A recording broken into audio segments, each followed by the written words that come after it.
Hi, this is Ed Spilliers. I hope you enjoy this latest episode of Random Trek. Thank you very much. Yeah? Good morning, good afternoon, and welcome to another episode of Random Trek. I am your inquisitive captain, Christopher Ingle, joined as always by my loyal first officer who would never try to commit a mutiny even if I was wrong, Commander Brennan, the mystical mind. Brennan, how we doing? It definitely would not try to start a mutiny. Nope, nope. Even if I was wrong? Maybe. Today we are taking a look at Star Trek Discovery's pilot episode, The Vulcan Hello. Oh, it's you know what? This does not feel like it was that long ago, but this was released September of 2017, already a while ago. That's a long time. For us, it is, yeah, over 7 years. I'm so surprised. It doesn't feel like the start of Discovery was that long ago. It's true. But yeah, we're taking a look at this today.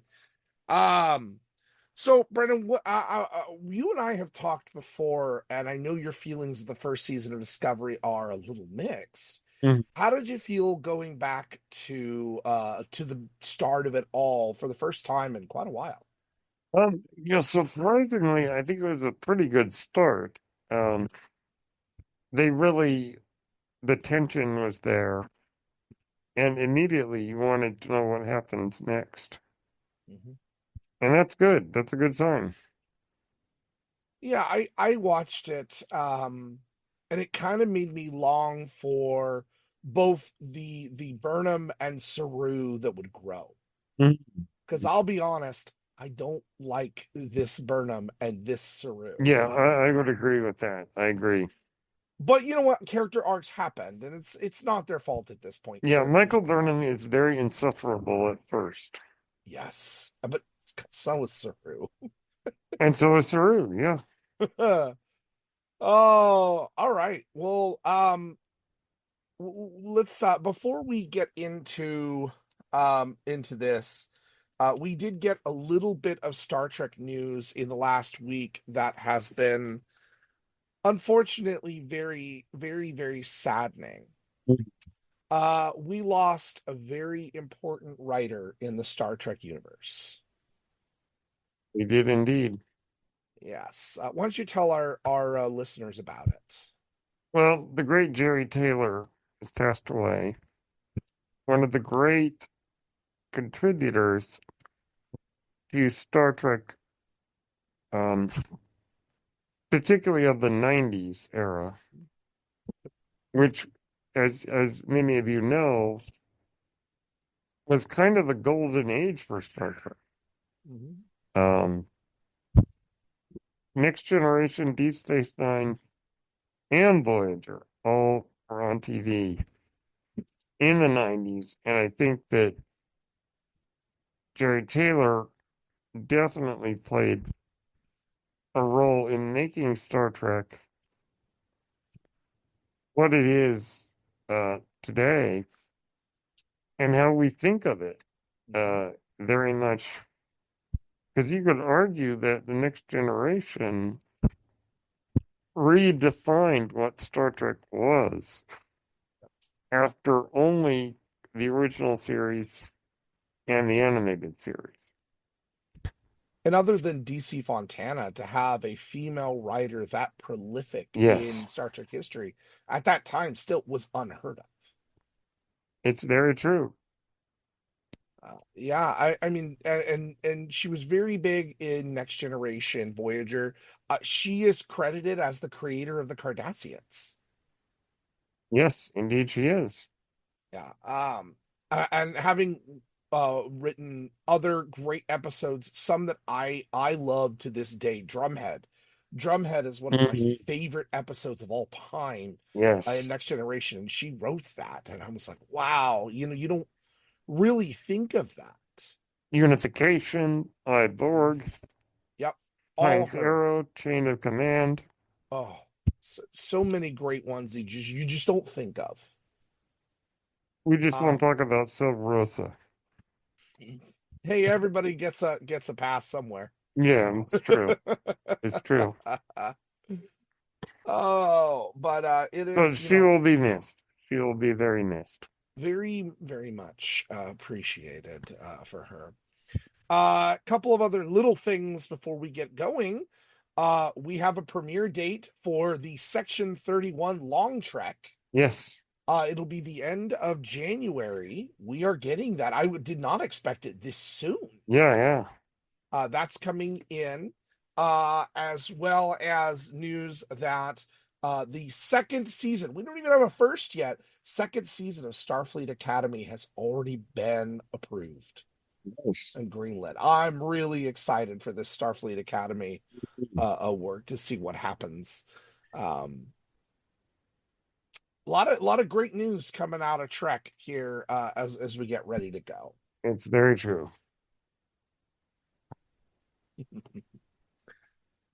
All right. Well, let's move along to the past and the Vulcan Hello. Mhm. So, we open up with a group of Klingons who are rallying around a one Klingon named Takuvma. He follows the ancient teachings of Kalis and feels that the Vulcan or the Klingon people have been fractured over time, and that enemies like the Federation, in names of peace, are out there to destroy the Klingon culture and the Klingon people. They need to come together and rally under the name of Kalis. That's how it opens up with an interesting shot of redesigned Klingons, which it has been very mixed over the years as to whether people liked them or don't. Mhm. I, for one, I'll lay my hand now. I'm not the biggest fan of the new designs. I I think agree. I mean, the look of the Klingons has changed over the years. it's too monstrous. This one looks too reptilian. Yeah, I agree. And don't get me wrong, from a makeup perspective, it's really good. Like good makeup work. But is it Klingon? I don't know. They kind of fixed that in the later seasons. They did. It would change. They would fix that a little bit. Anyway, meanwhile, we come to a desert planet where we see Captain Philippa Giorgio and her first officer, Commander Michael Burnham, of the USS Shenzhou. They're trying to open up a well on this planet that is going to die if they don't get water. But unfortunately, some kind of an ion storm is coming. It's very dangerous, and it could leave them trapped on the ship or trapped on the surface. So they go for a walk, and they start talking with each other. And Captain Giorgio says, "Michael, you've been with me for many, many, many years. 7 years. 7 years in Star Trek. That's not a magical number. But you've been with me. I think it's time we start talking about a command of your own. Oh, you think you're ready? That's great. How are we going to get off this planet? I left a beacon. I left a star.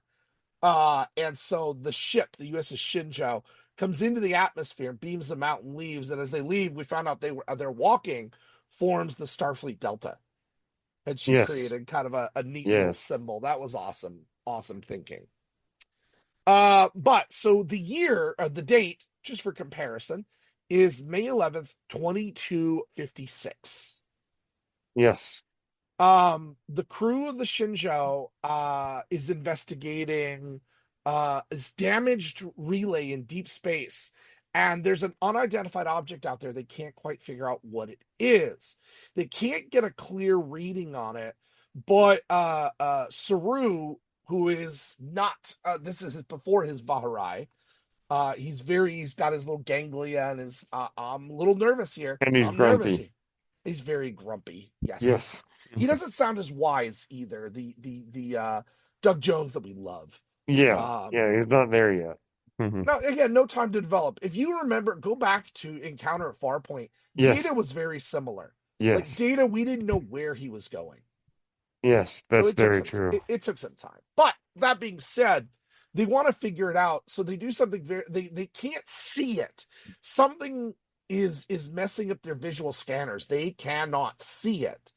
So they go to Captain Giorgio's ready room where she has her telescope. This telescope later becomes a thing for Burnham, something she Yes. holds on to. And they use it to discover that there is something out there, some sort of possible distortion field. They're not sure what it is, but they're going to need to go out there. But there's an asteroid belt, and they can't take a shuttle. They can't take the Shenzhou. So Burnham says, "Hey, I'll go out." Great, Saru will go with you. And Saru's like, "No." And Burnham's like, "No." Yeah, Saru is scared of everything in this. So she's ordered to go ahead and go out there, but she has a time limit because there's a radiation problem, and they Mhm. don't want to risk her life. Okay. So she goes out there, dons the spacesuit, and what she does is she finds an object to be very ancient. And she goes through it and finds a very ancient object, a lot of ancient carvings, and guarded by a Klingon. The Klingon attacks, and she uses her suit to escape, but in the process, she accidentally kills him. Burnham ends up waking up on the Shenzhou being treated for radiation sickness. We see the Klingons holding a memorial service for their comrade, who they call a torchbearer. Because turns out that object was a Klingon beacon. It is a Klingon beacon, a very, very big beacon. uh, so Burnham warns Georgiou that the encounter with the Klingon, um, it could be a bad thing. Yeah, and they haven't seen Klingons in 100 years. Right, right. Not since the times of Archer. Mm-hmm. Uh, Saru suggests that she's out of her mind. It's the radiation. But Georgiou believes Burnham and locks weapons. Takuma expected this. This was all planned. They attacked this Federation listening post to get their attention, because Federation policy is when one of your equipment is damaged, you send a ship to repair it. They knew the Federation was going to come to repair it. He reveals a cloaked vessel. So the Klingons debate attacking the Federation ship, but Takuma wants to fulfill this ancient prophecy by having the torchbearer light the beacon and unite the Klingon houses. Vok, who is an outcast, he doesn't have a house, he's houseless, volunteers to be the new torchbearer and light the beacon, sending light and signals from this object. Starfleet orders the Shenzhou to stay there and wait. Wait, don't do anything. Wait. Burnham, trying to figure things out, contacts Sarek, who is her adopted Very father. grunty, Sarek. Grumpy Sarek, yes. He believes that the Klingons have a new leader and are looking to stabilize the Klingon Empire. It's been in disarray for centuries. In order to gain the respect of the Klingons, when the Vulcans first met them, the Vulcans fired on them. Something very un-Vulcan-like. Burnham then goes and recommends this action to Giorgio. Because the Klingons respect that kind of action. Burnham, she tells Giorgio they should do this, but the captain refuses. Burnham believes so much that she's right. She asks to speak with her in her ready room and stuns her with a phaser. She knocks her out. Vulcan nerd pinches her. Or was it a phaser? Sorry. Yeah, it was a Vulcan nerve pinch. Sorry. Yes. I was a little tired toward the end of watching it. Mm-hmm. Anyway, I might have nodded off at that point. But she takes command of the ship, basically almost starting a mutiny, ordering to attack the Klingon vessel.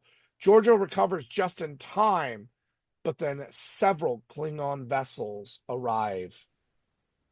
And that's how the episode ends. Technically, it's a two-parter, but I thought it was contained enough because of Discovery that yes, with it by itself. But, Brennan, what do we think of this episode? This is actually a pretty good start, I would say. Mm-hmm. It definitely sets up the stakes. Yep. Now, admittedly, we don't get to meet any of the familiar characters yet. Yep. Like Tilly or Lorca or any of those guys. Mm-hmm. You have Saru, you have Burnham, those characters, as I mentioned, are not as fleshed out yet. Mhm. So in many ways, Michael comes off as kind of annoying Yeah. in this first episode. But thankfully, we love her later. And same thing with Saru. Right. And of course, the great Michelle Yeoh as Captain Giorgio is as awesome in this episode as he is down the road. Um, Yeah. but I'd say it's a pretty good start in terms of the story. Um, it's a little weak on the presentation of the characters, Right. I think. But overall, this is a pretty good start for a Star Trek series. Yeah. We've never really had a Star Trek that was focused solely on one character before. I mean, to be fair, all Star Trek previously was very captain heavy. It's true. The captain was kind of the focal point, and understandably so. This one is not about that yet. It's about following Michael's journey and what she has to deal with. So I like that. I will say, and you know what, this is something that I think in our lifetime is going to be difficult to deal with always. When we deal with shows from this area, Discovery, Strange New Worlds, we look at the ships, I think sometimes in the same light that we look at the original series. Yeah. And we kind of want to see some of that same stuff.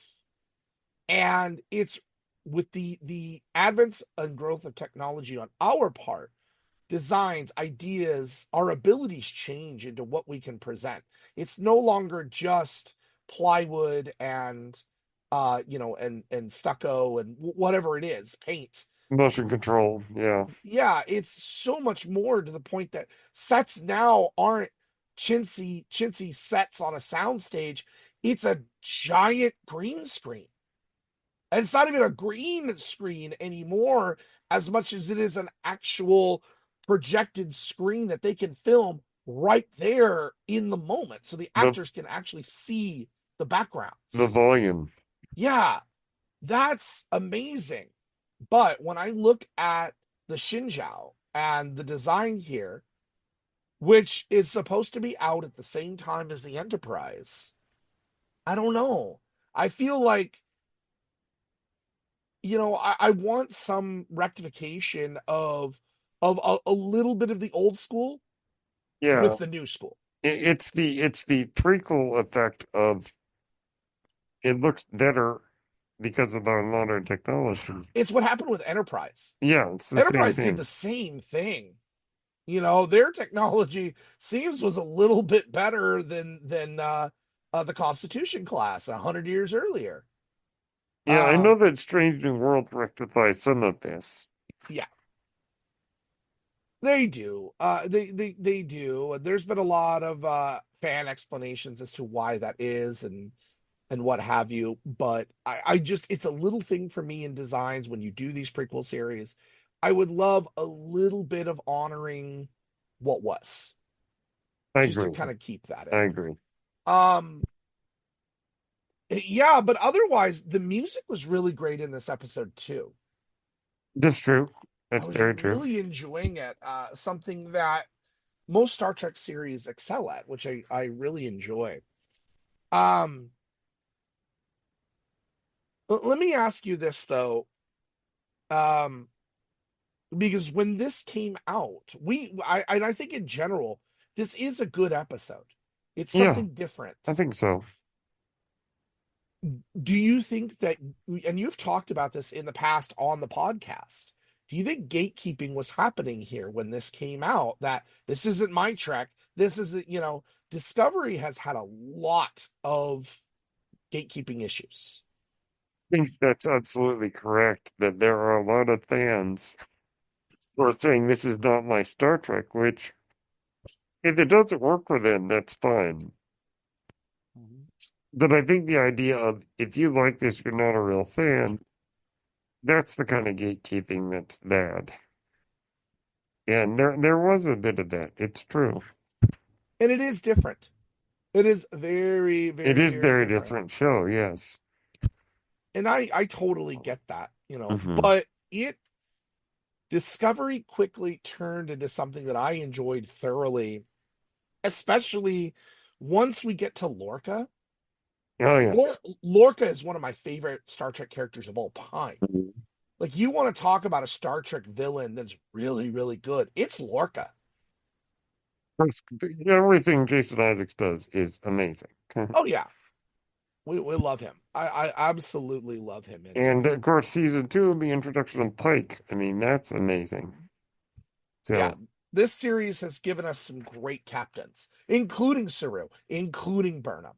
good name, Giorgio. And The Giorgio, yes, yes. Well, we get her for 2 evil episodes. Empress Giorgio. We'll get to that later.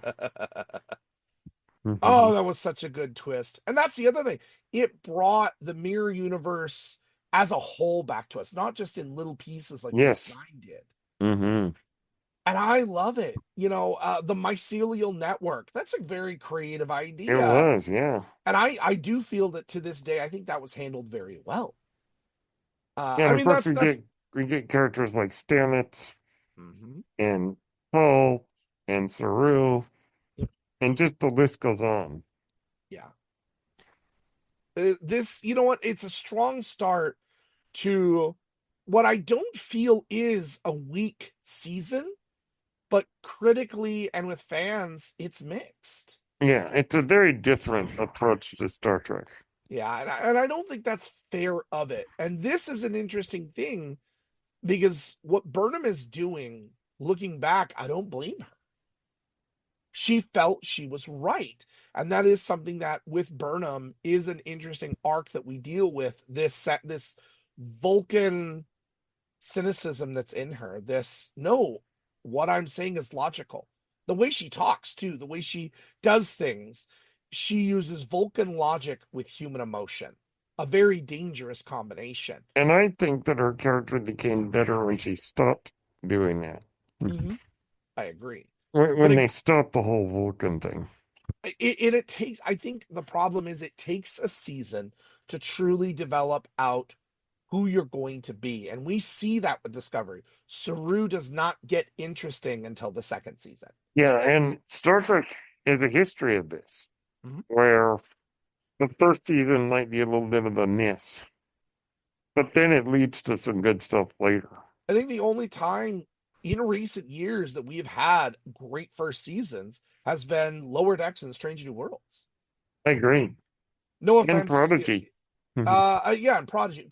Of course, Prodigy. We cannot forget Prodigy. But yeah, the other ones, not so much. It happens. You know what? Picard had a rough It took start. a while. Yeah. Yet DS9 is scattered. Some Yeah. people are not with Next Gen DS9. took a while. And Voyager had a shortened first season. Yeah. Poor Voyager. Yeah, they came in January. It's what it is. They only had like 11 episodes, half of the Yeah. season. Yeah. But it took time to grow and to develop. Mhm. This at least tried to kick it off, though controversially, from the very start. And other than the visuals and some of the redesigns, I think going a little overboard, I don't think this is that bad. And I recommend Discovery to people, but you gotta get through that rough first few episodes to start to really appreciate it. Because once you get to Lorca, once you get to the stuff with Lorca, which is about 3 episodes in or so, I say 3, 4 episodes, then it gets good. But I you got to agree. get through this pilot. So it requires patience. Definitely need patience. Need a lot of patience. Yes. All right. But is that a recommendation from you? This episode, yes, I would recommend this. Mm-hmm. You know what? I also forgot. I'm in our news. I am so sorry. I almost forgot too. There was one more loss besides our writer. Terry Garr passed away too. That's right. Yes, she I did. almost forgot about that. She was in Assignment Earth Yes. in the original series. Yes, she Another one that was. I almost passed on. And our friend, my brother Aaron Dyer, were talking that there is only one living cast member from Young Frankenstein left. That's Gene Hackman, Oh, yeah, that's right. who never got to do Star Trek. Wouldn't Gene Oh, Hackman in darn. Star Trek have That been would have been great? really cool. Yeah. But yeah, I completely forgot about that Terry Garr also is in Trek history, and she passed away. So Sadly, much too yes, young.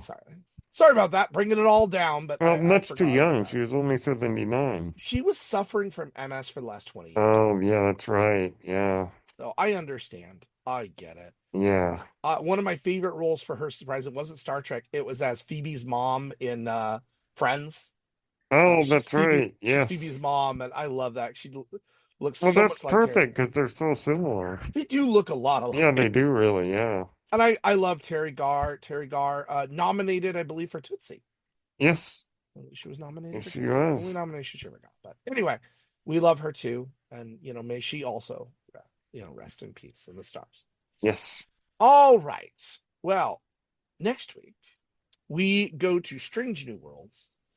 I love Strange New Worlds. I Oh, can't wait yes. for some new Strange New Worlds. Yes. We've had more clips coming that I'm really excited about, including one seeing Captain Pike and others turned into a Vulcan. Can't wait to see more of that. Mhm. I guess we kind of know what's going to happen with the Gorn, aren't we? Well, we'll find out. Yeah. Anyway, all right. So, Strange New Worlds. Let's hit the randomizer and see Oh, boy. which episode we're going to get. All right. We are getting, all right, I'll take it. Season 2, Episode 2, Ad Astra Oh, Prospera. yes. I love this episode. There isn't a bad episode in this No. series yet. Oh, no. Hasn't happened. No, I love this. I'm excited. This is the courtroom episode with number 1 that I'm really excited to watch. In the great tradition of Star Trek courtroom episodes. Yeah, so good. This is very good. So we'll get into that. All right. Brennan, where can the people find you? You can find me on X at Brennan Mystical. You can find me on Instagram and Threads at Brennan Blue. You can find me on YouTube, Apple, and Spotify at Page Turners They Were Not. And you can find me on Twitch and Twitter at CIngle1984. But as always, we end every episode, Capra, and live long and prosper. Peace and long life.